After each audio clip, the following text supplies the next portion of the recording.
We are right around the end of the first featured program in MLB The Show 22. We have a lot of cards released in April here. So I feel what we need to do is catch up on all of these cards and do a top 5 list at every position in the game. Go through the best cards in the game, who I really suggest using, and if you have all the options in the world, give my opinions on the attributes and things I'm looking for at each position. I do want to go through this as quickly as possible. I was originally going to mention some honorable mentions, and I think I will quickly mention them as options, but we're going to go through them very, very quickly here so I can get through this list as quickly as possible.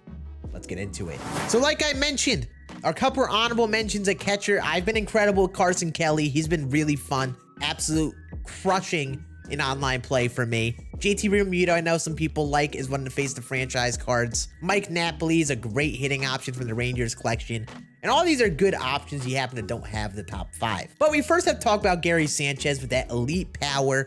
70 fielding is gonna be more than fine at this point in the game. Got solid arm strength as well. I think is a nice top 5 catcher for that power, especially in the early game here. At number 4, I have Posada, and the reason I like him a little bit over Gary is the fact that he's a switch hitter. He'll be better hitting versus both sides. The defense is pretty similar though. You're sacrificing a little bit of power, but the fact that he's a switch hitter and it's Jorge Posada, he should hit really well despite that. At number 3, I have Adley Rutschman, switch hitter, more consistent than Posada, which is why I like him, and better defense. You are sacrificing a little bit of power versus lefties and righties, but overall, he's just gonna be a consistent hitter versus both sides, and he's not too expensive to get out of that prospect collection right now. Number 2, I have Gary Carter. It's a little bit of a jump up, but also not really, because you know he's a 96 overall. He's pretty comparable to Gary Sanchez. I really feel like 5 through 2 are all very close, and while Gary Carter on paper seems like attribute wise could be way better than 96, he should honestly play a lot similar to that Gary Sanchez, just a little bit better versus righties with that contact. And then number 1 has to be Joe Mauer. If you're able to get the cover athlete collection done, this card is the must-use catcher in the game. Just the contacts elite, lefty bat, diamond defense. He's the guy to use right now, not a single doubt about it. At first base, thing with first base, I want that power. I'm willing to sacrifice that defense. There's a lot of options you can have here. You know, you have Torkelson, who's 10K, who's a really well-rounded hitting option. You got CJ Cron, who many people got for free in the face the franchise program. He's got great power versus both sides. And you can even get all bougie with it and get Adam Dunn for like 50K and then plop him right at first with 117 and 99 power. And I'm someone who loves Adam Dunn cards, so I really don't hate that option. But in terms of choosing 5, we're gonna start off with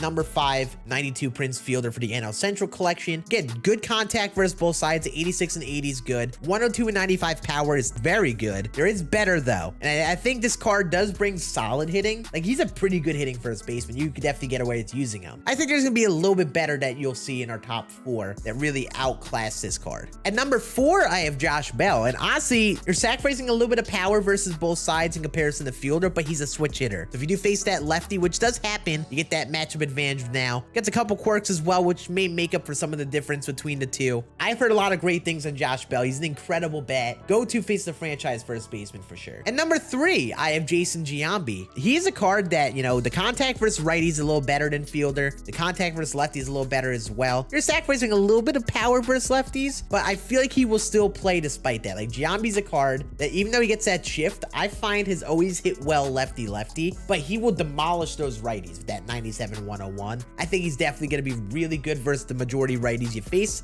So I put him at number 3. Number 2, we're taking a big jump up here, Vlad Jr. I know he's a 90 overall, but inside edge really boosts his card up a bit regularly. Gets a reverse splits versus righties. Gets a couple live series quirks that could be activated that boosts him up as well. He has been incredible. He's hit 500 for me in online play. I think the reverse splits plays well. He'll still do well versus lefties, even though he's a little bit of a sacrifice in contact. Again, the quirks will make up for that. So he's number 2 for me. But obviously number 1 has to be Frank. You got Frank, please use him. The hitting is way too good in this card to not use in his early game. Even though it's a little weak for a Frank Thomas card, overall though, this card is gonna mash in the early game here and definitely is a must use at first base if you got him. Second base is a definitely weak position. It's definitely a position I should suggest playing shortstops at a secondary or just any player at a secondary, because unless you have the best of the best here, there are not many really good options. So, you know, I can't even give any good honorable mentions of primary second baseman. You know, Ketel Marte hits well versus lefties, but like, that's maybe all I can tell you. At number 5, I have Tommy Edman. I mean, I don't love this card, but at least he's got consistent contact and a lot of positional versatility. The fielding and speed is good though. He doesn't get any of the special quirks that boost him up up at all, so he's kind of just like a yeah card. But at least he's got the contact versus both sides and can hit well versus lefties. At number 4, I have Jake Cronenworth, and I do like this card a little bit more than some people would say. I know a lot of people are disappointed in getting him out of their face the franchise packs. This card will hit well versus righties. He gets a couple quirks as well, like I just showed. Gets solid fielding speed, just like a well-rounded option. Just a little bit weaker versus lefties, which isn't really fun. Number 3, I have Ray Durham. I actually have Ray Durham above him and Edmund because of the consistency. Consistent contact. Now the power isn't great versus either side, but it'll play. 82 fielding is good. I just like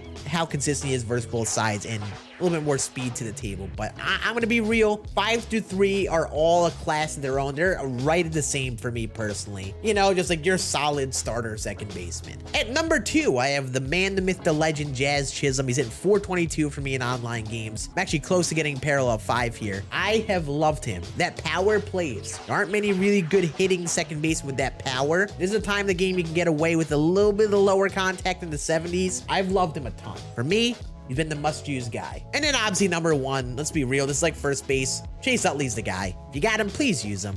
The hitting is way too stacked in this card. Premium lefty bat, a position that is really lacking hitting. You get the NL East done, you have to use him. I used him a bit in BR, and the dude mashes. So I'm actually excited to add him to my God Squad hopefully here soon. Now we slide over to shortstop, and this position, like I mentioned, a lot more stacked. You probably want to play someone as secondary, third base, second base to fit them in because there are a lot of really good options. You have guys like Wander Franco and Francisco Lindor, who may be your free to earn shortstops from the face the franchise packs. They could be very good ones. You can get one of the cover athlete guys that are good like Tatis or Javi. You can maybe even go for O'Neal Cruz, who's a nice budget option for 12K. That power is great versus both sides. There are more options at shortstop that you can get away with using. But at number 5, I'm going to put Anthony Volpe just because of the hitting. 84 and 82 versus right is solid. With the 95 contact versus lefty, which will play. The fielding, just a couple parallels will get him the gold. So he's just short of gold fielding. So he'll be an overall solid shortstop. It's just that arm strength is a little low. So you may want to consider sliding him over to second because like I mentioned, second base is weak and you could hide that defense there for sure. I know some people may say, oh, you're Yankee bias, but I really think this is like a solid hitting second baseman shortstop option right now. At number 4, I have Trey Turner, and honestly I feel a little tough putting him this low, but the top couple options are so elite. He is a class below him. He gets a lot of quirks. He's the quirk god, dude. He gets all the live series quirks basically. The fielding is fine, the speed is elite, the contact is going to play really well at this point in the game. Gets inside edge as a live series card. I will say I don't feel the same pop on this card as in years past, but he still will hit for some power. Trey Turner is always a favorite card. But at number 3, I have Corey Seager. I just think the power is a lot better on this card. The only downside is it gets a little worse defense. I see some weird animations with him, especially with that lower speed. Doesn't have much range. It's short, but you can play this card on your team. Make sure you do. The hitting is just too good at this point in the game, and for a 15K card, definitely like a must-use card in the infield. I know people are still using this card when they get live series collections done, so this is a must-use card in my opinion if you got him. I do have Tatis at number 2 though, just because I like the power. That power early game is going to play. Again, he gets quirks,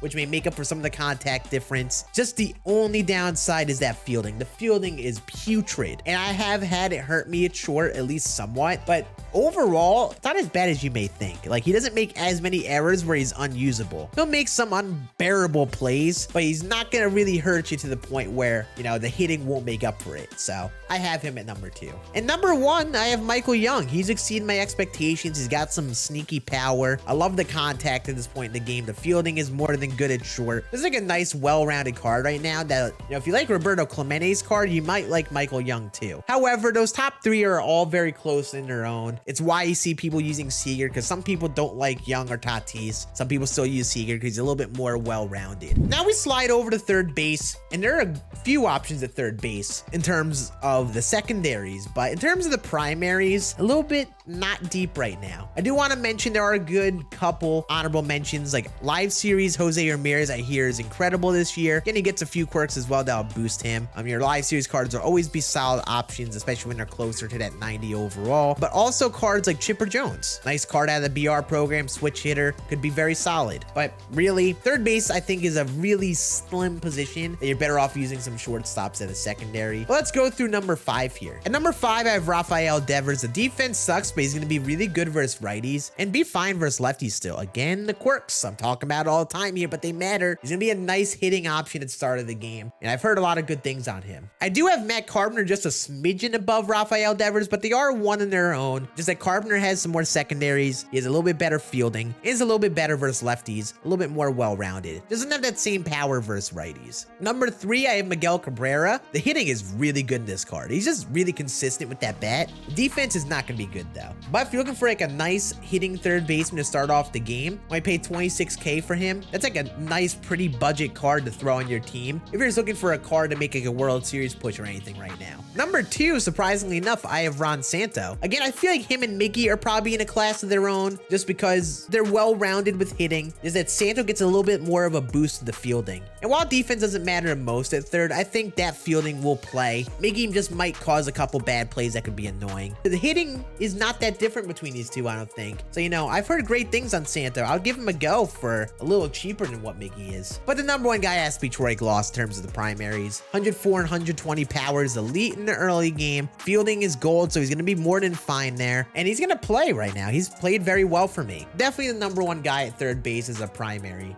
That is for sure. We moved to left, and left field is so interesting because this year there are a couple of really good options there. But before those really good options, that'd be a little bit of a dry list. Number 5, as much as I hate to do it, Andrew Benintendi. Budget card, really good hitting. He has an 1800 OPS for me. We'll say he does struggle versus lefties apparently, which is something worth noting if you are choosing that outfield option, but the defense isn't going to be bad. The hitting isn't going to be bad. It's like a nice solid option to get your team going. Number 4, I do have Adam Dunn just because of that power. You know, the pop plays at this part of the game. And, you know, if you have the 60K, you know, you can get him. I think there's better ways to use those stubs, but I'd put like him and Benintendi in a class because he isn't going to have the contact Adam Dunn, but he's going to have the power, which will be elite. While Benintendi doesn't have the power overall, it's going to still play well with the contact and the fielding. But our top 3 options, mainly 2 and 3 are right next to each other. Kirk Gibson and Yelich. It's tough to decide which one is 3 and which one is 2, but I put Yelich at 3 just because a little bit weaker in the defense, which may cause more problems, but you compare him to Kirk Gibson. The contact is great versus both sides like Gibson. The power versus righty is going to be significantly better. Just the vision is a little bit lower and the speed and defense is going to be a little bit worse. However, I've used this card and he's incredible. Kirk Gibson, I've heard great things on. He's just a little bit overall weaker of a hitter than Yelich, but brings a little bit more fielding and speed to the table. So they're both, in my opinion, like A and B. You could use either of them, maybe for a little bit of defense, maybe for a little bit of hitting. Both solid options for you to get. But number 1, SB Albert, right? You know, get away with that defense in the outfield, but the hitting is elite at this point in the game with 120 contact for his righties. That's really good. That's honestly a very slept on part of this card. With the 100 and 103 power versus both sides as well, he's going to play really well. I've actually heard really good things on him, so definitely like a nice card if you happen to have him. Now we move to center field. And center field is an incredibly stacked position. A lot of people are rocking whenever facing the franchise card. They have like a Buxton, Acuna, Trout, and these cards will be more than good. It just the top tier of center field is so good in my opinion. Some people are gonna be left out. So if you're looking for options and you want to give some cards a go, you can pick up Mickey Mantle for like 10K. Get some of the cover athlete guys like McCutchen I've heard people like. You go with the lower tier face the franchise cards like Mike Trout, Cedric Mullins, Byron Buxton, Cody Bellinger, Acuna, who are all going to be more than good options. And if you do well with them, you're more than fine to stick with them. But I just think the top tier cards in the top 5 bring more well-roundedness to the table. So at number 5, I have Luis Robert. In comparison to Buxton, the defense is a little bit worse, but he'll be more than fine with that speed and defense, but brings way more hitting. He's just going to be a better hitter versus both sides than Buxton. I think it's worth having that hitting in comparison to him. So I have him at number 5. At 4, I actually have Julio Rodriguez just because I like how well-rounded he is. You know, he's going to be better than Lubob versus righties. It's a little bit worse versus lefties, but gold fielding as well, so he's going to be a good fielder out there as well. Just a little bit less speed, which can be something that matters for you. As much as it pains me to only have him at 3, this is the spot for him. Brian Reynolds, this card is incredible for me. The contact is great versus both sides. Get good power versus righties. Again, gets a few live series quirks, actually a good amount. That'll put him above some of the attributes of cards in his class, basically. The fielding is going to be good. The speed is good. There just isn't a weakness. The only thing you can't do is steal, if that's something you like to do. It doesn't hit for the most power versus lefties, but as you see, I've still hit 7 bombs versus lefties with him, so he's been more than good with them still.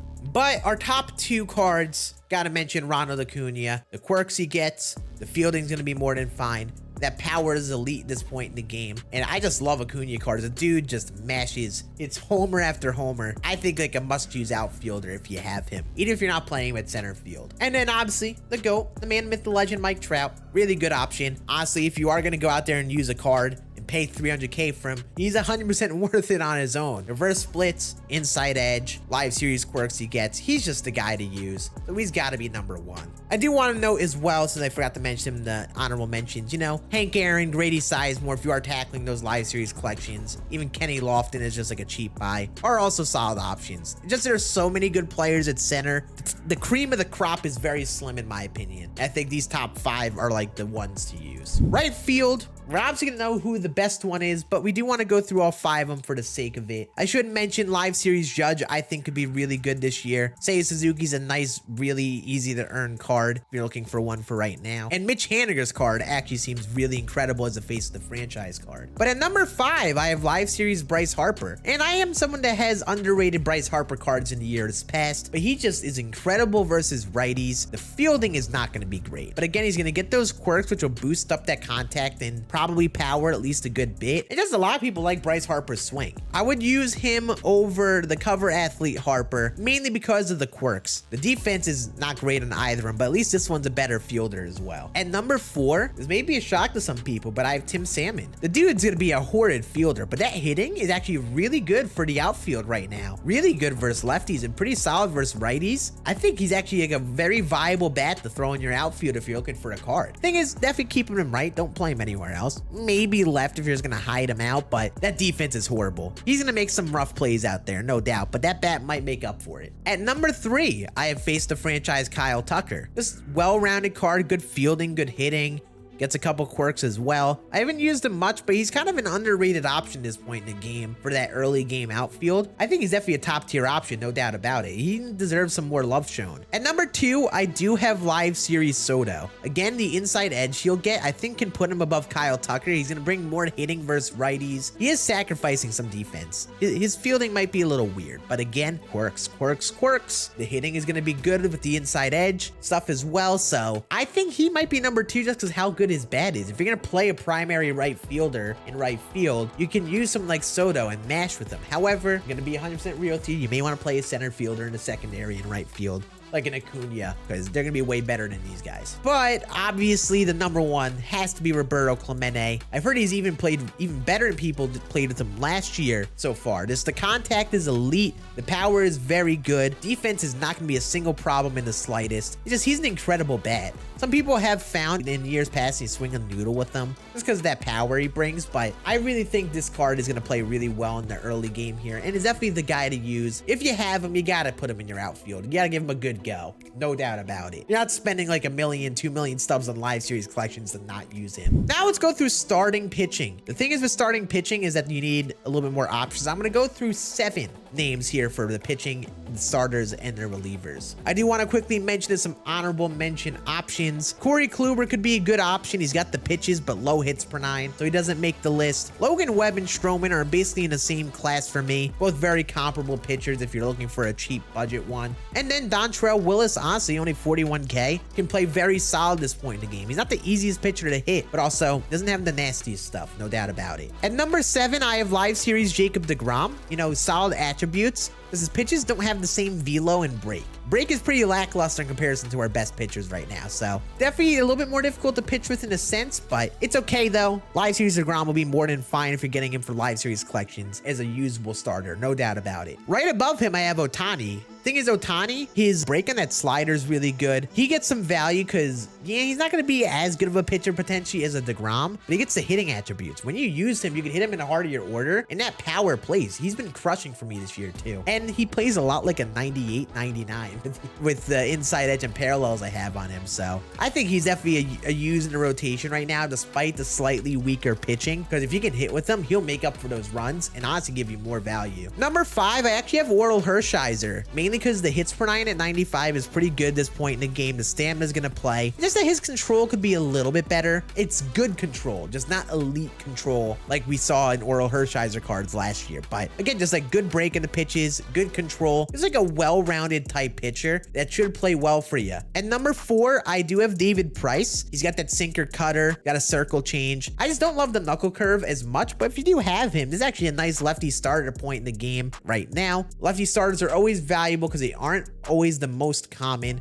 And you do have a few lefties you will face this year in terms of him and Dallas Keuchel and Randy Johnson. So getting those lefties could be very valuable for your rotation. Right above him, I have Dallas Keuchel. And I like Keuchel a little bit more because he has a little bit higher hits per 9, but also has a slider. I just like the slider more as a pitch, more workable pitch to work with. So for me, I put him just a smidgen above, but Keuchel and Price are very similar to each other. You really can't go wrong with either, just that Price brings a little bit more velo, Keuchel brings a little bit more control to the game. At number 2, I do have Mike Messina. I know his hits per 9 is a little low, and some people really take that into high consideration, but I just like the control. His control is elite. He's got great break, and like even though the hits per 9 is a little low, and he may get a little bit outclassed at some point this year with higher hits per 9 pitchers, I just love the ability to locate pitches, dot up your opponent, and not miss too many spots over the zone. Thing is, good hitters will probably hit him just because the pitches aren't going to really deceive good hitters much. But he is number 2 for me right now still.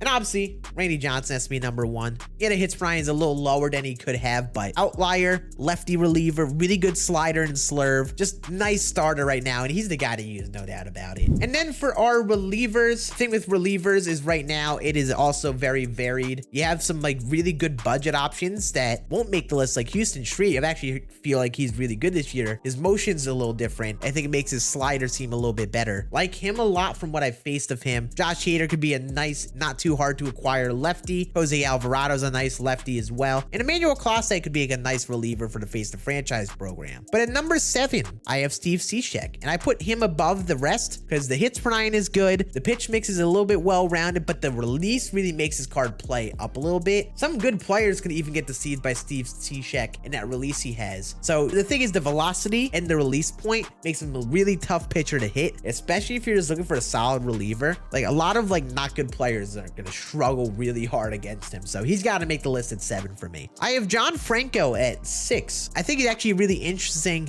in his early game. He's always an interesting reliever. Now the hits and Ks per 9 is pretty solid, but if you're a creative pitcher who could really creatively tunnel the screwball and circle change and sinker, you could be a very tough pitcher to face. Again, kind of like Mike Messina, doesn't have the stuff to really fool that many people, so good hitters might hit him well. Number 5, I have Billy Wagner just a little bit above him, just because I like the velo he brings, better hits per 9, and you know, Billy Wagner gets the curveball and slider, so you can play those pitches off each other. I'm just someone that normally can't stand pitching with them, so I have him a little lower than the guy at number 4, Aroldis Chapman. And I just like Aroldis Chapman's velo, the higher hits per 9, and you know, I like the splitter overall as a pitch. His slider is a little bit slow. It'd be nice to have a fast slider, but overall, he does play well. He's got a good fastball, even though it's not an outlier. He just can't hang any pitches. Don't mislocate any pitches. Be good with your pinpoint. Number 3, I actually have Devin Williams. I feel like I underrated him a little bit at first. After facing him and using him, that fastball cutter is really tough to hit because the fastball is so quick, it's got some zip on it, and then the cutter is very slow. And 113 hits per 9 is more than good right now. So he's number 3 and only 10K to buy in the market. So definitely buy him at that price. Number 2,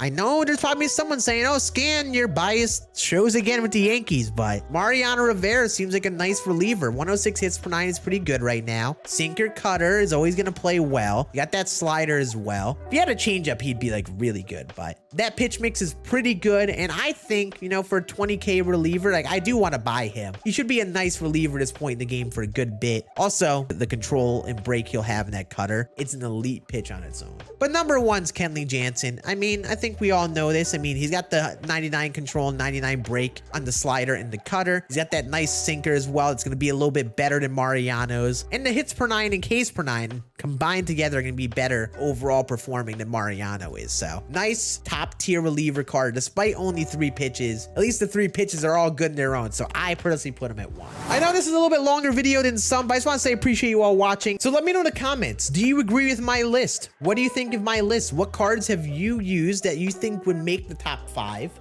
or maybe number 1 in your opinion? And what cards have you used on the list that maybe underperformed for you? I'd love to hear your thoughts. The beauty of this game is that my list is going to be completely different than other people's, and that is okay. So I'd love to hear your thoughts down below. But I hope you all enjoyed. I know a little bit longer of a video than normal, so I hope this change of pace was enjoyable. I'll see you all again on another video later this week. Deuces.